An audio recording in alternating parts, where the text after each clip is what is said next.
let's keep it real today. So here's what we're gonna do. We got another live video we're shooting, and of course, you guys know me. I'm Michael. Julianne, our normal camera person, is not here today, but that's all right. We're still gonna be doing all the normal stuff we usually do. We're gonna take your questions. We're gonna do a little Q&A with you guys. But let's get a few minutes first, of course, to build up our audience. Let's get some more people coming on in here. But let's say hi to everybody. Hi, Brittany. So who do we have coming in today? We got Brittany, we got Katie. Good morning, everyone. Kathy. And whereabouts is everyone from? Give us a shout out. Where are you from? We got the first one, he says, from Missouri. Linda from Missouri. All right, Missouri. Cool. Windsor. Alrighty, guys. Thank you. Any other countries we got out there? Do we have anyone from Africa, Europe, Asia? Any Australians? Let us know where you guys are from. Give a shout where you're from, guys. Let's see. Let's get some love from around the world. We're in New York, the Philippines, Oh, the Texas. Philippines. Cool. Right on, right on. Alrighty, guys. Okay. Now you guys are in for quite a treat today. We've got a really cool lineup for you, and we'll get to it a little bit. We still want to give just a little bit more time to build up our audience, so let's do that. But maybe in the meantime, we can get some questions in. If you guys want to take maybe any guesses what we're gonna have today, or for those of you that have joined us on some previous videos, if you had some questions from before that we didn't answer, maybe we can answer that in this time that we're taking before we officially get started. But also keep commenting on where you're from. Keep telling us, who you are. Let's get those numbers up. Let's get to say hi to each other. Joey said that you look like Sean Evans from Hot Ones. It's like, aren't you supposed to be in Hot Ones? I don't know if I've ever been confused for a celebrity before. Unless you count Jay. People have confused me with him before.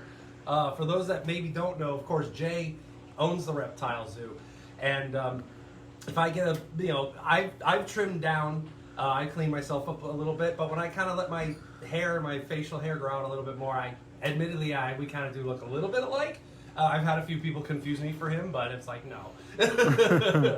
So, and of course, guys, don't forget to send us those stars, and those would be a great way to make a donation to the zoo during these times. And well, I guess, that's really about it. All there is to say about the stars. Feel free to go ahead and send those.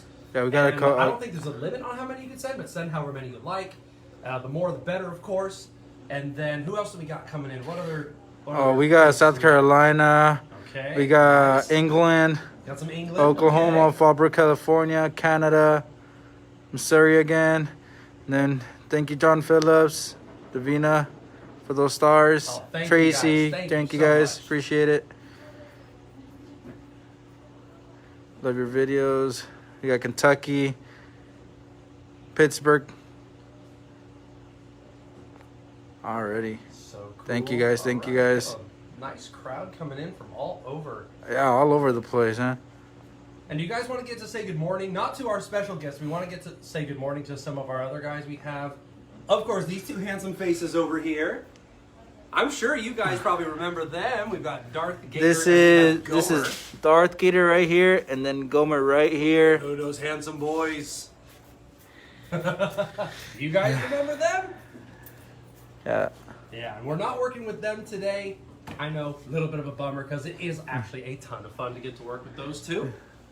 But no, we're gonna let them have their day, just soak in, relax in. You want to tell them about the glossy eye? Why does it look like that? They're asking about the glossy eye. No, you can explain what that was, because now it's clear, and underwater it was glossy. Ah, yes, you guys probably did see that, and that's something that you will often see in not just alligators, but you'll pretty much see it in every crocodilian. That what you'll see is when they go under, and I don't know if we will see, but when they do go under, if you are able to catch it, great. But that's totally up to them if they want to go under. But when they do go under, you'll see a membrane slide back from the front of their eye over the entire eyeball. And what that is called is a nictitating membrane. So basically, guys, this is a third eyelid, and it actually allows alligators and other crocodilians to protect the eye while still being able to see underwater. Now, their vision is actually pretty good, but it is not the only sense they rely on when they're traveling underwater. Oh, he just blinked too. I don't know if he got it on the other eye, but I saw it in his right eye. Darth gave us at least a little bit of a wink. Such a ham. I'm waiting for one of them. But that membrane, again, that protects the eye and still allows them to see. However, when they, oh, there we go. You can see it's a little more glossy now, right? Almost a little foggy Let's see when looking. he comes up. When he comes up, you should see it slide Oh, back to the front. yeah. You I got it. I got it. Nice. Good shot. So they do rely on other senses, of course, when traveling in the water. In fact, more so than visually, they rely a lot on touch. And all the little black dots you see along the lips there are pressure receptors that help them to feel things ahead of them and around them. Like, for example, a fish, several meters away that paddles its tail just a little too hard. They'll be able to know it's there because they can feel the pressure wave that the tail creates in the water. Oh, see, now they know. They're like, oh, you want to see the They want to membranes? see Here the you go. Yeah. Okay, let's see. They're not part. And they're both really healthy, really good-looking boys. Although personally, I think Darth's really got the looks. He's a real charmer. You can kind of hear them starting to. Yeah, I thought I heard that too. I thought I saw his throat kind of vibrate a little bit. Now, because these two live together, I mean, of course, they're completely cool with each other. These two have been together pretty much since they were just little babies. And they're not like full-grown adults yet, of course. They're actually still quite young for an alligator. Darth is the oldest, and he should be something like, oh man, how old is he? He is, I know he's more than 10. He's more than 10 years old, because I've been here for 7 years now. They've had him since he was, anywhere from 3 to 5 years old. I don't remember how old he was when they first got him, when the zoo first got him, but he's definitely more than 10. He could be 12. So alligators live a lot longer. They'll live like 80 years on average, which is a pretty darn long time, if you ask me. Because I don't know a lot of animals other than people that generally live that long, unless of course you're thinking like turtles, tortoises. But that's a different topic. But these guys can live a long time, and of course they grow the whole time. They'll get so much bigger than this. I think we would have trouble, not a lot of trouble, but we'd have a little bit of trouble having both of them in here if they were full size. Like, one of them should be okay at full size, but probably not both. Yeah, okay. Like one could be in the water at a time, maybe. All right. So how many? So we have 800, almost 900. 900. All right. Maybe we can wait till we hit like 1,000 or so. Let's see if we can get up to 1,000. And of course, for those that are just joining us, remember to send us those stars, as many as you like. It's all up to you, but the more the better, because that's part of how we're making our money during these times. But it's also a great way to basically show us how thankful you are for us being here and doing what we do. And we love doing what we do. We love showing this kind of stuff to you guys, telling people across the world about our passion for these animals. And it's not just alligators, it's other kinds of reptiles, and even some other critters that people are not exactly very fond of. We've even done some videos, some of the ones that I've recorded on the videos called Creature Features, where we've done things like arachnids, we've done some small insects, we've done some amphibians, and plenty of other things, and most people go, ew. But of course, we think they're just wonderful animals, and when you get to know them, they're actually pretty great. So who else we got? We got some other people coming in. Yeah, we got more England. We got England. Cool. New York. We got South Africa. Oh, there we go. Nice. Very nice. Let's see. We got from here close by Santa Ana, California. Uh-huh. Oh, some locals. Cool. Cape Town, North Carolina. South Africa. Another one. Virginia, West Virginia, Scotland, Hawaii, Australia. Oh, there we go. We got all over the place. We have got people all over the world. That's our audience. That's awesome. We love you guys. Thank you so much for joining us. So we'll get started very shortly. We're maybe just waiting for just a few more people. Just a few more people. We're almost there. But we promise you guys it will be worth the wait. I can't tell you how excited I am to get to show you the animals that we are going to be bringing live for you guys to see and learn about. No touching though. No touching. You keep your hands to yourselves, because or you won't be able to touch them anyways. But I'm just saying, you know, these are animals you probably wouldn't want to touch necessarily. One of them is really not so bad, but the other two you really, really wouldn't want to touch, and for different reasons. But they are really, really exciting. I'm ecstatic. I really am. Can you feel it? Can you see it in me? I'm about to go nuts. I really want to show them to you. But again, we'll wait for a few more people. So, what else? You know what, guys? I don't know about you, but I want to show you guys another animal we have here that we have had not terribly long, but that we're all absolutely in love with. And actually, our cameraman here has been taking very, very good care of her. She is a beauty. And she is certainly one of my top favorite kinds of geckos that we have here. And she's not doing her best hiding right now, of course. She's actually, I guess, feeling pretty relaxed. She doesn't feel like she really needs to hide. I want to get in her eyes. But look at that. Do you guys know what that is? Tell us if you guys know what that is. I'm sure there's someone out there, you probably know what that animal is. I may have already given part of a clue away. I probably already mentioned like what kind of family of lizard it belongs to. But if you guys can look kind of at the back there, now you might get a bit of a clue as to what this animal is. All right, so who's got it? Who thinks they know what kind of animal this is? Oh, we love her too. Oh, she's just absolutely gorgeous.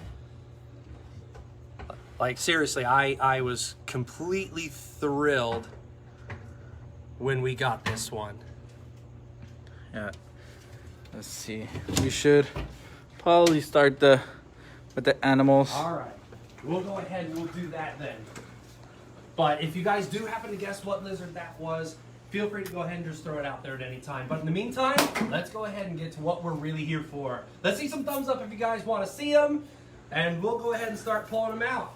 So the first one I want to show you guys is it's a little bit cranky. He's a bit of a cranky fella. He's actually also kind of a new guy here, but we've got plenty of these, and he's so cranky you could even say he's snappy. So let's get a look at our first animal friend. So Alex Shepard, you are correct. It is a leaf-tailed gecko. Ooh, there we go. And congratulations to, who was it? It was Alex, It was you said? Alex Shepard, yeah. Alex, good job guessing. It was indeed a leaf-tailed gecko. Just a beautiful animal. But of course now we're going to take a look at not something that everyone would say is beautiful. I think it's beautiful. Not necessarily. I think it's gorgeous too. In the way that a gecko would be, but if you ask me, guys, and I'll be the first to admit, when it comes to reptiles, I'm not typically the turtle or tortoise kind of a person. I'm usually more in my snakes, my lizards, and crocodilians. But this right here has got to be just one of the coolest turtles that I have ever met, that I ever get to work with. So this is a snapping turtle. More specifically, this is the common snapping turtle. Common snapping turtles, as you've probably guessed from the name, they are very, very widespread. A species that's not endangered. Their numbers are just huge. They're everywhere across the southern United States, the southeastern United States, and like any other turtle, they love their waterways. You'll very often find these guys living in the same places that alligators are, and quite frankly, this is not something that's usually on an alligator's menu. I've seen alligators eat turtles, but typically that shell, it's just too tough. Although if you want to look, and you might notice I'm not lifting him from the front, I'm lifting him from the back for a very good reason. They don't have as much of a plastron there on the underside. They are a bit more soft, you could say, even on the belly than they are, than other turtles are. But these guys are not reliant on their shell as much as other turtles, because snapping turtles, well, they bite. And these guys bite really hard. Now, there is another kind of snapping turtle, the alligator snapping turtle. And there are differences, of course, between the alligator snapper is much bigger. This is still kind of a small, common snapping turtle, but honestly, he's not going to get so huge that a person won't be able to pick it up. We have another one that's actually living with Gomer and Darth presently, who is a big common snapper. His shell's probably about this wide. Yep. But this guy here, despite being not even full size, this is not a turtle you want to mess with. Snapping turtles have a very powerful bite and a sharp beak as well. These guys pretty actively hunt for small aquatic prey, crayfish, and even just fish, little pond fish like guppies. They'll go for frogs and salamanders. And these guys are not afraid to defend themselves either. And the thing is too, I mean, he doesn't look like he's got a good reach. Like, oh, he's got such a stubby little neck. How could he, be a real danger to somebody? Well, these guys do actually have a pretty long neck. He's got most of his neck kind of pulled into his shell there.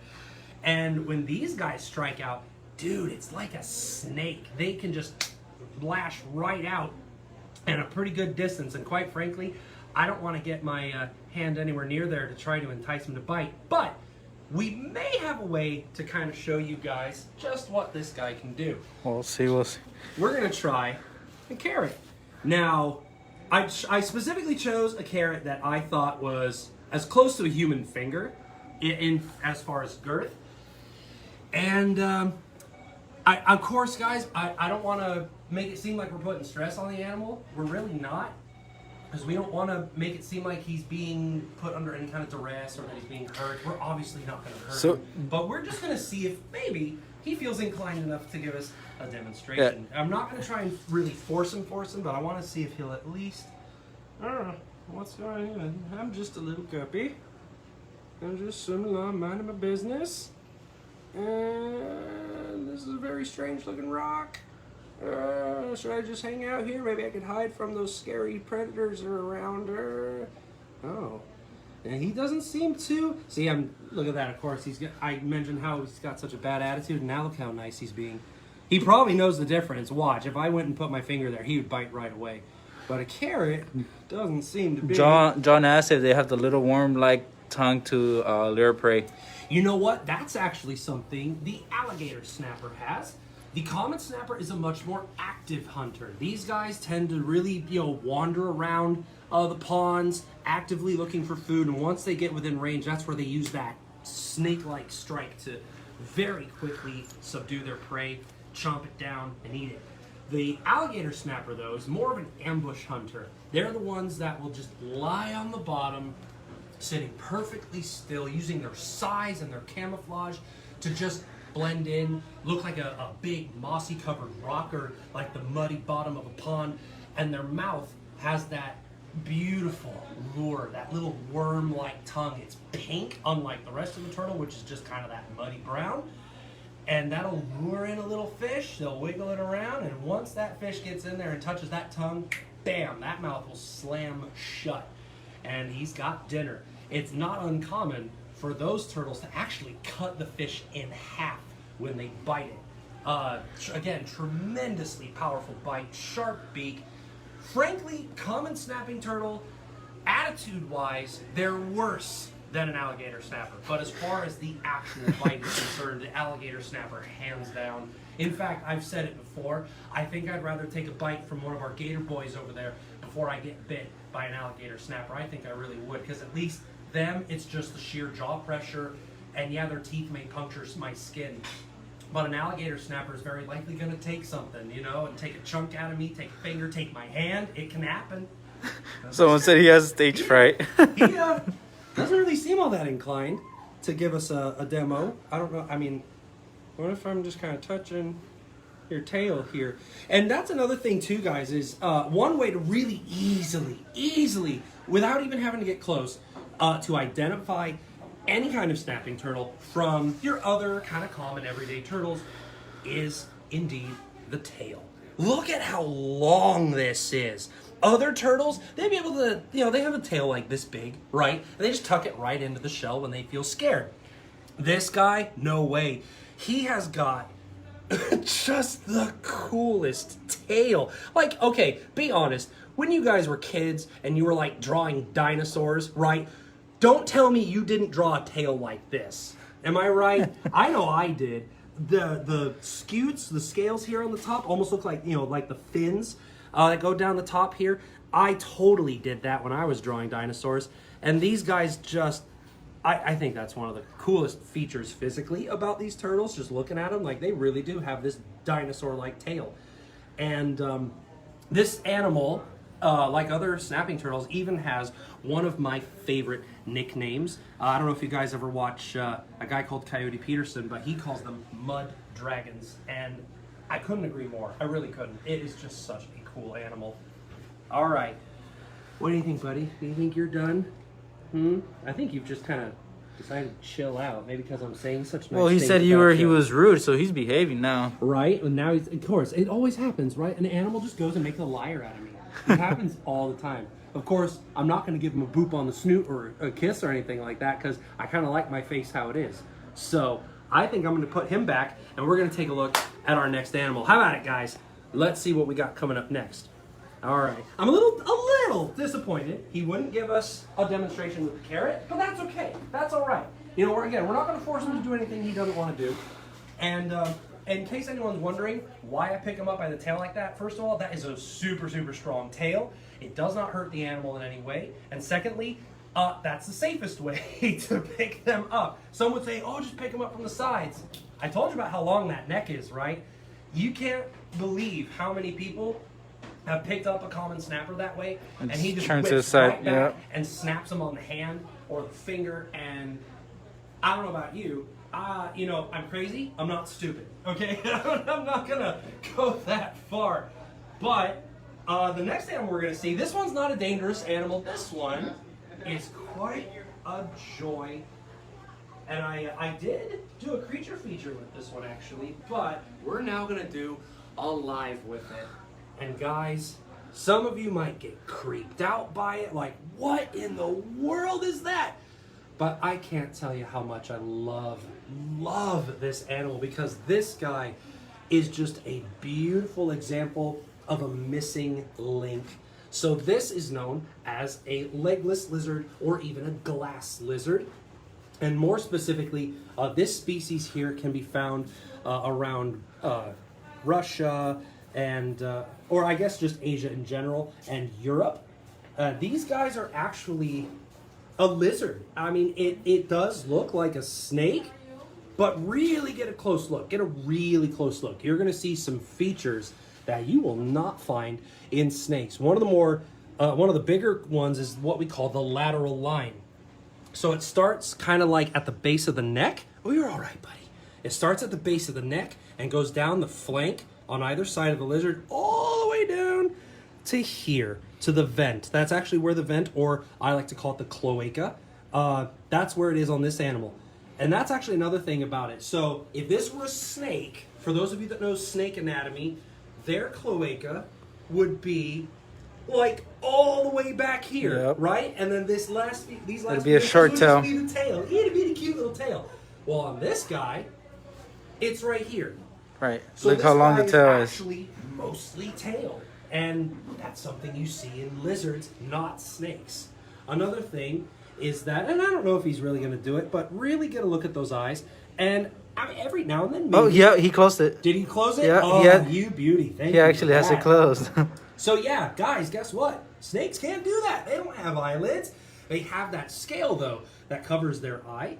And yes, there are some lizards with that as well. But point here being, snakes can't blink, but lizards can. So that little blink tells us for sure this is a lizard. And there are some other clues we could look at. I mean, really, you look at the shape of the head, it's kind of tall, bulky, you know, very sturdy looking. It doesn't have that kind of flattened, almost more fragile look that a snake's head has. And they do have actually a rather solid skull and pretty sturdy jaws. These guys do not have the double hinge in their jaw that snakes do to be able to, you know, swallow their prey whole. These guys actually do chew their food. Well, chew to a degree. They just kind of flatten it down until they can swallow it. And he's an insectivore. These guys love eating small insects. So, you know, he's not eating things that are like this much bigger than his head. Did I spook you? I'm sorry. Too quick. Little too quick. So what are those holes on the side of its neck? And that is actually another thing I want to point out. Those are ears. Plain and simple, guys. Those are ears. Lizards have just the simplest ear. And not all of them have, like, a visual ear. There are some lizards, like in chameleons, where they have just the inner ear. They don't have that external opening. But this guy does have that opening. And, of course, snakes, they don't. They don't have that opening. So this guy, you know, may not have the best hearing in the world, but he does have the ability to hear sound. And I don't know if he's already done it, but there's one other difference I can mention about them, is the tongue.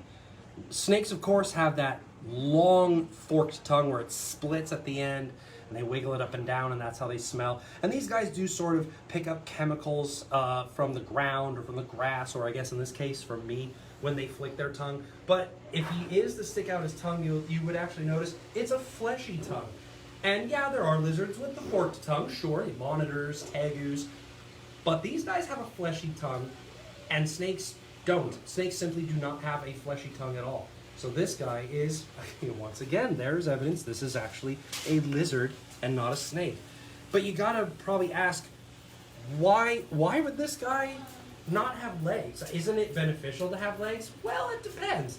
Sometimes not having legs is a really, really huge benefit for an animal, because for this lizard, they love hiding out in very, very tight spaces, and honestly, legs could just get in the way. They get stuck on things. They don't allow this guy to be as maneuverable or as flexible. So honestly, not having legs really benefits this lizard for its particular lifestyle. Now, some of you might even wonder why it's called a glass lizard. I mean, it's pretty obvious why it's called a legless lizard, right? But why a glass lizard? I mean, he's not see-through like you get with like some little pet fish you can get, or some frogs. I've seen some frogs that are see-through. It's pretty trippy, actually.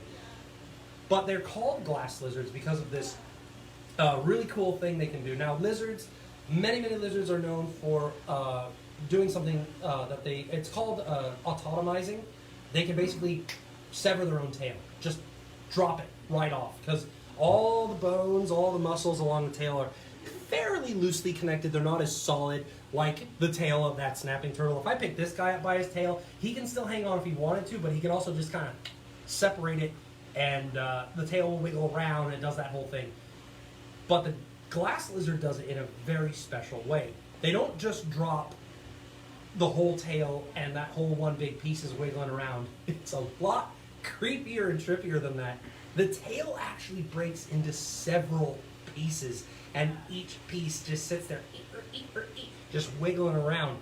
And it's very distracting, very disturbing, I would imagine, even, to a predator of this animal. And quite frankly, if I was going after him and he just kind of shattered into a bunch of pieces that all start wiggling around, I'd be pretty, confused about what's just happened, and that will allow this guy to escape. It's also even created some myth and some lore in their part of the world that they can shatter their whole body like glass, like literally from head to tail.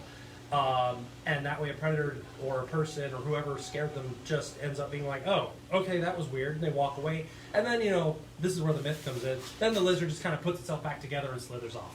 That doesn't happen, but you gotta admit, that is a pretty neat animal, right? Now, let's take a little time for some Q&A, perhaps. Let's get a little more interactive. There was a question, is he arboreal? Are they arboreal? I don't know these guys for climbing, really. I know them for being much more of a burrowing lizard. They like to hang out maybe in grassy meadows, being in, again, any little tight space they can. A tree is, for some animals, that's a good place to be. I mean, we do, of course, we know snakes that live in trees. And while he is shaped like a snake, he's not exactly quite as dexterous, right? His body's not quite as dexterous as a snake's body. He's not able to really fold himself on his own body as easily as a snake can. But he does move very similar to a snake. However, arboreal's lifestyle, no, they're not really that well built for it. I don't know them for even when I'm holding him, he's not really holding me back. He just kind of slithers where he wants to go, and if I'm not supporting him, he'll just fall. Whereas if it were a snake, I can just dangle one off my little finger, and it's just kind of, and it can pull itself right back up. But these guys, no, they're not really built for that lifestyle. Can they go in water? That's a good one. You know what? I've never thought about that, to be perfectly honest. And I mean, I know plenty of lizards that can swim. Obviously, I know a lot of snakes that can swim. And this body type actually wouldn't be that bad for swimming. So can they go in the water? I'm sure they could. I'm really sure they could. But I've never really seen them do it, and they really prefer drier habitats. Obviously, they would seek out water to drink. You know, they definitely have to drink. But as far as swimming goes, I don't know them for making it much of an activity. Again, I've never seen it, so I can't say that they're, you know, particularly good swimmers necessarily, but they might be. That's a good one. Thank you. That's a great question. I love that one. Yeah, I've never thought about that. Are they hard to care for, and do they make good pets? They are an amazing lizard, but unfortunately, I don't hear a lot of terribly positive things about having them as a pet. And I'm not saying that it's like, oh, it's a horrible pet, don't get it. You can certainly get them as pets, but they are kind of hard to get a hold of. They're not very common. And as far as I have studied, I don't think anyone has ever successfully bred these in captivity, to my knowledge.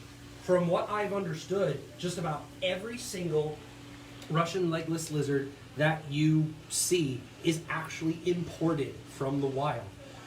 Which, honestly, though, brings up another point I want to make, where for being possibly very likely a wild animal, he's pretty relaxed. He's pretty cool. He's pretty chill. I've never known these guys to be like snappy or terribly squirmy. Like, they'll move around a bit, but I've even had some do some like silly little barrel rolls on me, but no tail dropping, no biting, nothing like that. So wait, it was are they good pets? And Do they make good pets? And let me find the question. And do they make? So are they hard to care for? And do they make good pets? All right, hard to care for. I mean, they actually seem honestly pretty easy to care for. They don't seem terribly difficult. I know some other pet reptiles that are, as far as their care requirements go, are way more high maintenance than this. But I wouldn't necessarily put this at a beginner level. Maybe like intermediate care would be about where I'd put it. You know, they gotta have a proper diet. And again, it's pretty much all insects. They love their crickets and mealworms. They'll definitely chow on those. You gotta give them their calcium supplements. You can't forget that.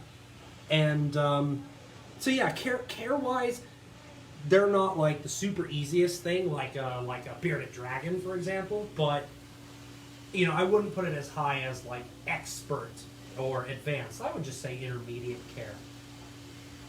Alrighty, guys. Do you guys have any other questions about that? Anything else? Please, guys, fire away. I mean, what a neat animal. Who wouldn't want to know more about this? I know I've already mentioned quite a bit. Look how he moves. Isn't that weird? And I'm not going to lie, guys. Now, this isn't the first and only one we've ever had. We had some years and years ago when I started here. And of course, I was just completely stoked. I was thrilled. But everyone, and I mean everyone else that was working here at the time, creeped out by these things. They don't want to touch them. Some of them can barely look at them. And I'm just sitting there looking at them with utter we got good questions. amazement. So, yeah, so we have, how big do they get? And another question is, do they shed like snakes? Oh, very nice. Okay. How big do they get? Actually, they do get bigger than this, but this is considered adult size. You know what? They can get surprisingly long. They'll get up to, I've heard of lengths as long as 4 feet. That's big. You know, for a legless lizard, that's really big. And then as far as the shedding goes, now, obviously, since they don't have legs, they're not able to like kind of scratch or kick the dead skin off. In that sense, they would kind of have to shed more like a snake, where they go and like rub themselves around on stuff and try to slither through, you know, logs or rocks or things to try and scrape it all off. But as far as where snakes can shed it all off in one big inside-out piece, no, these guys actually will shed somewhat more like a lizard, of course, where it'll come off in pieces. Some of them are big chunks, some of them are really little. Sometimes it's almost more like confetti, just kind of just everywhere, you know, little scales, individual little scales. But, there we go. But yeah, I don't know them for shedding exactly like a snake. I've never personally watched one shed, But when it comes to lizards, yeah, they tend to shed in several pieces, both big and small, where snakes, it's really just kind of like that one big piece, like an inside-out sock. How long Great do they question. live? Oh, that's another good question. I have heard of people having these guys for like 15, even up to 20 years. So in captivity, it's certainly not unheard of. And again, because their care is not that hard, it actually could be very easy for someone to do. Now, I don't know if they would live longer than that. And in the wild, honestly, their lifespan's probably shorter.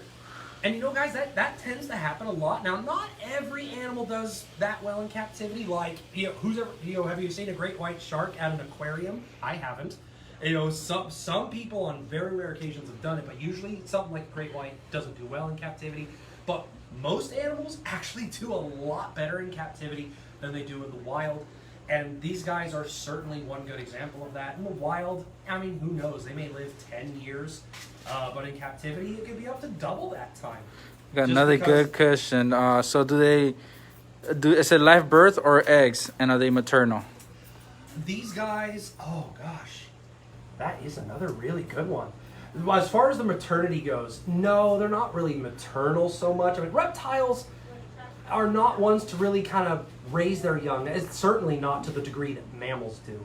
Because that's one big difference between a mammal and a reptile. Reptiles, it's more, when they're born, they're pretty much independent immediately. They can take care of themselves, go out and get their own food. Where mammals, we're born helpless. We got to raise our children. There's a lot of preparation for them to go out into the world on their own. Now, as far as the birthing goes for these guys,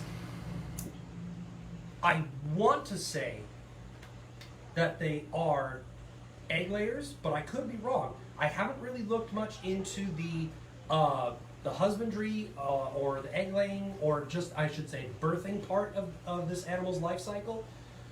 And I've seen plenty of other animals, lizards specifically, where surprisingly they do give live birth. But as far as the legless lizard here is concerned, honestly, I could see it going either way. It could be either. I just haven't really looked into that. Wow. So that's another good. I was curious too, so I looked it up and it says so 50% of legless lizard species lay eggs, while other half gives live birth. Oh, there we go. So like half of them are egg layers and half of them are not. Now the question is, does this specific species lay eggs or give live birth? Well. The mystery continues. Okay. So, and how many viewers do we have now? We Can have build up our crowd. We have 500. We have 500. Okay. Well, guys, how about we get to the real creme de la creme, just the cherry on top. Are you ready for this? We're gonna put this guy back. Thank you so much. And of course, everyone, don't forget to hit those stars. Send those our way. We would certainly appreciate it, and we love it. Now, this next animal. Okay, we went from a snapping turtle, which can be considered, I wouldn't say like dangerous in the sense that it's life-threatening, but they can certainly cause injury, to a legless lizard, which, quite honestly, not dangerous, not really that much of an animal you should be worried about injuring you, to our next animal, which, I gotta wear these. Yep. Now, I have caught one of these before, in the wild, in a place where, quite honestly, I had no idea they would be there. I just remember hearing them outside my hotel and thinking, oh, I'm gonna go catch them. And then I caught one and I realized right away, whoa, this is not what I was expecting. I didn't know you could get these here. I was in Kauai, by the way. And I was totally thrilled. Oh, thank you, I got it. Mine was inside out when I took it off. I was really excited to find it, but at the same time, like, quite honestly, I'd say more so than any other animal I've worked with here at the zoo, this has to be the single most dangerous. Linda took a good guess. She said a frog. Ah, you're really close. You are so close. Oh, someone got it. What'd they say? They say So it? Sharon said cane toad. Man, she got it. We got some real good. We got good viewers, yeah. Okay, guys, here it is. there is our amphibian. So today, this is one of the things I was just super excited about, because this is honestly, from a natural perspective, this is just one of the most incredible animals. So this is a cane toad. They can also be called the marine toad. And this animal is actually originally from Central and South America. And they're, you know what? They're a big, I mean a really big toad. A lot of people look at this, and of course we compare this to toads and frogs we have here in California, or really anywhere else in the US, and quite honestly, this would be considered big for us. Not for where these guys are from. This toad gets a lot bigger than this. In fact, they'll get up to about 5 pounds. So imagine a toad that's like this wide, right? It's a big toad. And of course, they have a very large mouth. He doesn't have any teeth. And I've never been bitten by a toad. Although I did once get bit by an Australian green tree frog. It was actually kind of cute. It was like this weird slimy little gummer of a bite. But that's only because he thought one of my hairs was like a cricket or something. But you really don't have to worry about getting bit by a toad. However, this skin right here, that's the real weapon for this guy. It's not something for offense, it is something for defense. The cane toad has a whole protective layer in his skin of a type of a poison. It's known as a bufotoxin. And this stuff is just some of the most potent poison I've ever heard about in the natural world. And the most concentrated part is right here. These large, you see those glands? See how they move under the skin like that? These are the glands, and they're porous. There's actually little holes in the skin. So if an animal were to bite down on it and they squeeze these, all this poison is going to just ooze out. Now, it doesn't take much. It really doesn't take much. Maybe something the size of a pinhead. That's enough poison to kill a person. Easy. This stuff is so crazy toxic. Now, now that I've mentioned how that stuff works when something bites down on it, are we able to give a demo? Is this guy cool 100%. For a demo? Now, granted, this does not. He's like, no, my secret. Now, I want again to remind you guys, this doesn't actually hurt the animal. It wouldn't make a good defense if it was something that hurts him. But I want to see if I can give you a demo. All right, and again, this is also why I wear gloves. Let's see if we can get some of that. You're all right, buddy. Come on, get the. Ooh. Try this side now. Oh, there it is. We got a little drop. Did you see that? Did you see that? Oh my gosh. We got one little drop right. And see that? That one little drop. Dude, that'd kill you. That would kill you. Now, how exactly is that supposed to kill you? I mean, well, you got to get this in your mouth, right? You got to get this in your mouth because this is a poison. This is not a venom. Venoms are meant to be injected. And I mean, really, poison and venom, they're all toxins and they're very similar in a lot of their properties. Their ultimate goal, if enough of it is in you, it can kill you or make you sick. Some of them are more potent than others. In this case, though, again, it doesn't take much, so it's an incredibly potent poison.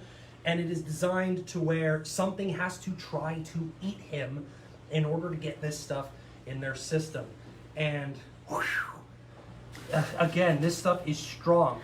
Now, another thing I really have to go over with you guys about this toad is that, yes, they are native to Central and South America, but I found these in Kauai.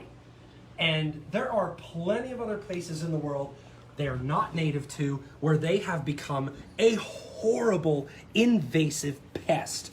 They can be found in Cuba, they can be found in Florida, they can be found in, of course, again, the Hawaiian Islands. Oh, right in my hand, thank you.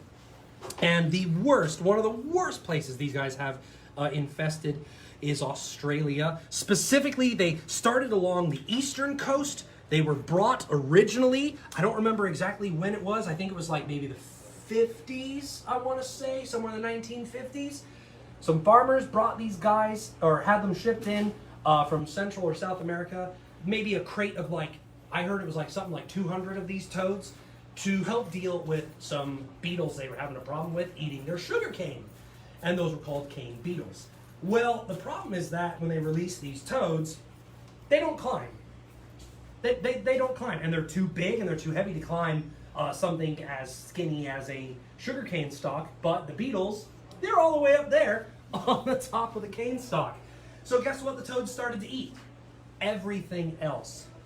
Any little animal that these large 5-pound toads can get in their mouth and swallow whole, that is their food. They were eating other indigenous species of amphibians. They were eating rodents. They're eating birds. They're eating snakes. They're eating all kinds of stuff. And unfortunately, nothing could eat them. In their natural habitat, they have plenty of predators that keep their numbers down. Caimans eat these guys, large fish. Even the bullet ant will make a meal of these guys. You know, they'll swarm it and take it down because that's how ants do. But in other parts of the world, these are not native. There's just no animal that can deal with the poison that this guy has in his system. Large saltwater crocodiles have died after eating one of these. Any snake that's big enough to eat a toad like this, and not the other way around, you know, that snake gets, you know, the toad halfway down their mouth, and the snake dies from the poison, and the toad can't get out, so it ends up dying. And then, of course, plenty of people's pets, you know, will attack and either bite or lick these guys, like, you know, your pet cat, your dog. They end up suffering from the poison as well. And there's lots of native marsupials in Australia, like there's one called a quoll that eats frogs normally, and they see this, oh, it's a frog. And then, of course, the quoll, already being an endangered species, they become even more endangered because now they're dying from eating something they think is part of their natural diet. Yeah. So Sarah has a ahead. question. She said, "Is the cane toad the biggest toad / frog family, or is it or is there a bigger one?" I'm sorry. It is the biggest toad, but there are frogs that are bigger than these. Now, comparable in size is one called the African bullfrog. And they don't get up to 5 pounds, but they get pretty close, like 4 to 4.5 pounds. You guys have probably seen those, of course. We love our big African bullfrogs. But there is a frog that definitely gets bigger than any other frog or toad, and it is called the Goliath frog. It just wouldn't be appropriate if it was called anything else, right? It's got to be the Goliath frog. Goliath frogs are found in the Congo of Africa. And I don't remember how heavy they get necessarily, but I think they get about as heavy as like your average house cat. So like maybe about 10 pounds. And I do know this one, with their back legs all stretched out, they're like this long. No joke. It's like with the legs stretched out, it's like a 3-foot long frog. It's a huge frog. Absolutely massive frog. But as far as toads, yeah, this is the largest of the toads. So what's the difference between a toad and a frog? Always a great question. And you know what? It can be a little confusing at times because, quite frankly, they look an awful lot alike, don't they? Now, one of the misconceptions about frog versus toad is to say, oh, frogs have really slick, slippery, slimy skin, where toads have the warty, gross, bumpy skin. You know what, though, guys? Our African bullfrogs have bumpy skin. It's actually technically somewhere between. It's when they're wet, they're kind of that, you know, slippery feel, but they do have bumps in the skin. Like you could say it's warty. But really, one of the major differences I've seen between frogs and toads is more or less the environment they live in. It's not really as much of a physical difference necessarily. So with toads, they actually do a lot better without water than frogs do. Frogs tend to have to breathe through their skin by keeping their skin wet. So they either live in tropical habitats with a lot of rain or fog or mist, or they live near a lot of fresh bodies of water like ponds and lakes and streams. Toads, on the other hand, again, they're better in drier habitats. Now, yeah, these guys are from Central and South America, and you know, a lot of places around there can be pretty wet for a pretty large amount of the year. But these guys do phenomenal in dry habitats. In fact, again, Australia, big problem with these guys. The largest population, invasive population of them is found there. And remember, it started with just that crate of like 200 of them. And if they were frogs, they maybe wouldn't have done so well. They probably would have died off, or maybe found just very small isolated pockets where they could live because there's a pond. But since this is a toad, they can march across huge expanses of dry land, not needing to keep themselves wet. They find a pond, they breed there, and oh boy, when these guys breed. Now, frogs and toads, they don't mate, they spawn. It's more like fish. The female will lay her eggs, and a male will fertilize them. But frogs and toads, of course, are known for having lots and lots of babies at a time. The cane toad can have thousands of eggs at one time. Most frogs and toads, it's more like hundreds. So these guys are very, very fertile animals. And they grow up quickly. They become little toadlets very quickly. And then they start marching out and expanding from there, finding new bodies of water, breeding there, and going on and on and on. It's almost like a virus.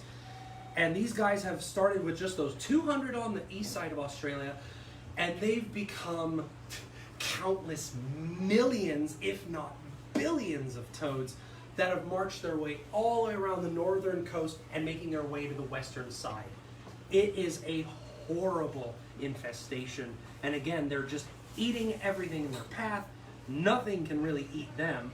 But people are trying their best to keep their population under control. There is one animal, though, that actually has figured out a way to safely eat the cane toad, and bless it, it's one of my favorite, most underrated animals, the common crow. The common crow has figured out how to eat these guys. They could either flip these guys over and kind of go through the soft belly here, or they can go straight down the gullet, pull out the guts, eat it, and that's it. They've avoided the poison. The poison is only in the skin. It's not in the internal organs. So the crow got his meal, the crow lived, and the toad died. And then, of course, crows, being the clever birds they are, one saw another crow do it. That crow goes and does it. He's taught other crows how to do it. Now they're all kind of working together to help get the cane toad population down. But the damage is done, and they are there. I really doubt they're ever going to be completely eradicated. But again, from a natural perspective, guys, this is one seriously cool toad. But do me a favor, don't lick it. Just don't. There is, as far as I know, there's no antidote for this Okay, stuff. that was a question that people were asking. Oh, that's on there? Okay, yeah, good. I was about to ask you.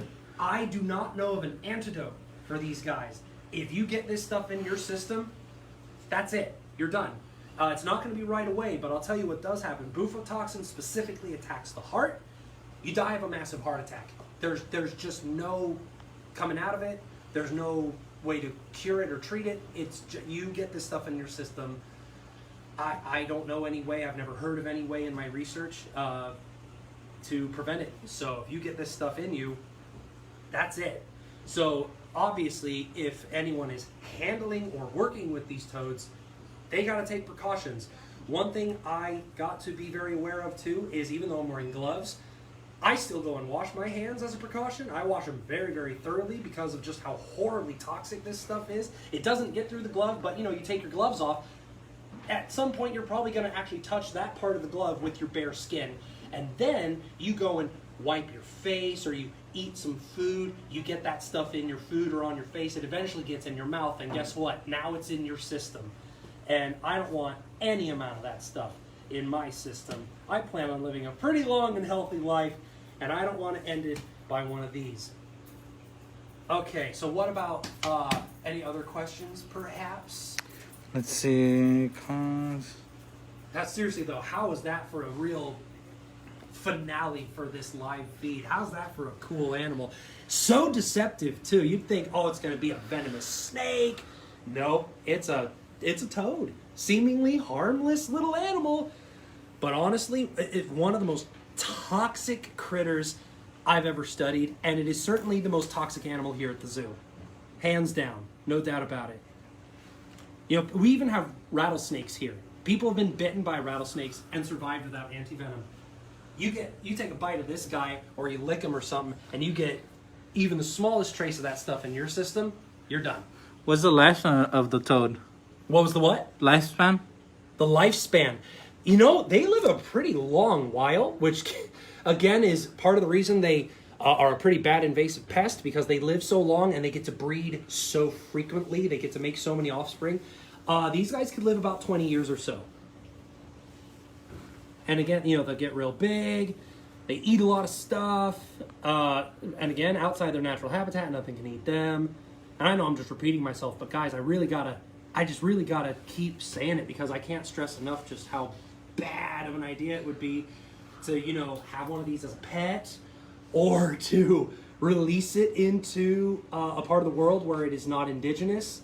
Because that's another thing. We love to give our animal facts. We love to show people the beautiful, awesome, amazing, wonderful, cool, rad side of our animals. But we also like to take it upon ourselves here at the Reptile Zoo to really make people aware of how dangerous it could be, how destructive to an environment it could be to have an introduced species. And this is certainly not the only one.